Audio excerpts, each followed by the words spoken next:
Today's video I'm going to show you how to infuse omega-3s into your chicken eggs the natural way. This is Purslane. It's a weed. Well, no, it's not. It has the highest level of omega-3 fatty acids, second only to kelp in the ocean. So it's the highest source of land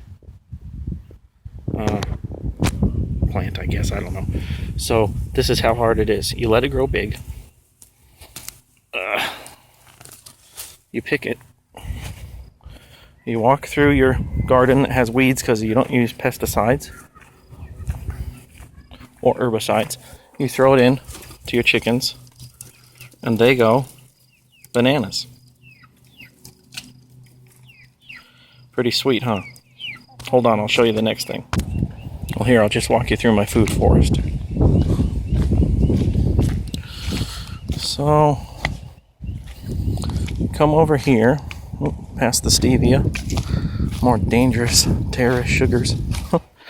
And that right there, who can guess what that is? Sorry for the shakiness. That's comfrey. Comfrey people used to eat a lot more, but supposedly it's toxic for your liver. But it's one of the very few plants that has the B, I think it's B12, the B vitamin that can only be found in meat. So this is a plant that stores it.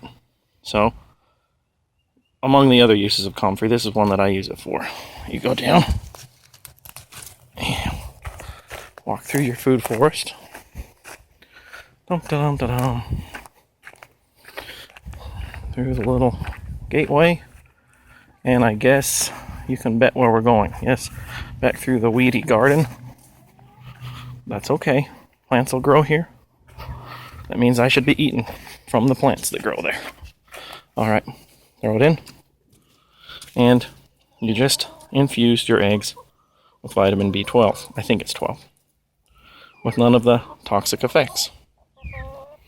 So, I doubt when you go buy the fancy brown eggs that say high levels of omega-3s, I doubt they're using Purslane. I do.